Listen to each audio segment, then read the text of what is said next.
50 से कम ही जाती है। 50 से ऊपर जाने का मतलब पेपर बहुत ज़्यादा ईजी आया है, फिर तो कर ही लोगे।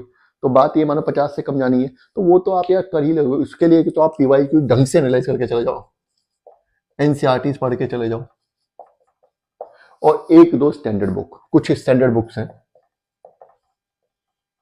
जैसे मैं आपको बताता हूँ, अगर आपने हिस्ट्री में NCERT ढंग से पकड़ ली, एंशिएंट, मिडाइवल और मॉडर्न तीनों की, तो आपको कोई स्टैंडर्ड बुक पढ़ने की जरूरत नहीं पड़ेगी।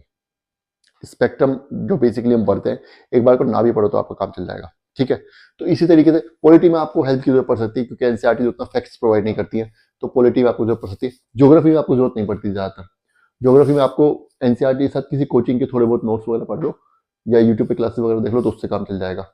साइंस एंड टेक में तो 9th-10th की साइंस है और बाकी सब करंट से ही आता है। इकोनॉमी में भी ज़्यादातर करंट ही होता है ना। तो एनवायरमेंट में आपको बुक की जरूरत पड़ सकती है, एनवायरमेंट में फिजिक्स की बात कर रहे हैं, ठीक है।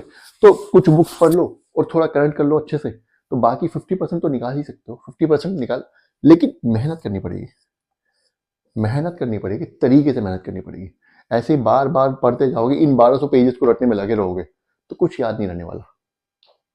आपको इसमें से अपने काम की चीजें निकालनी पड़ेगी और उनको आपको इस तरीके से याद करना पड़ेगा कि उसमें से कुछ भी आ जाए तो फिर गलती की गुंजाइश ना हो। और एक बात याद रखना, ये सोच के मत जाना कि डायरेक्ट क्वेश्चन मिलेगा। डायरेक्ट क्वेश्चन कभी नहीं मिलेगा। डायरेक्ट क्वेश्चन ये सोच के कभी मत जाना कि एग्जाम में मैं जाऊंगा मुझे डायरेक्ट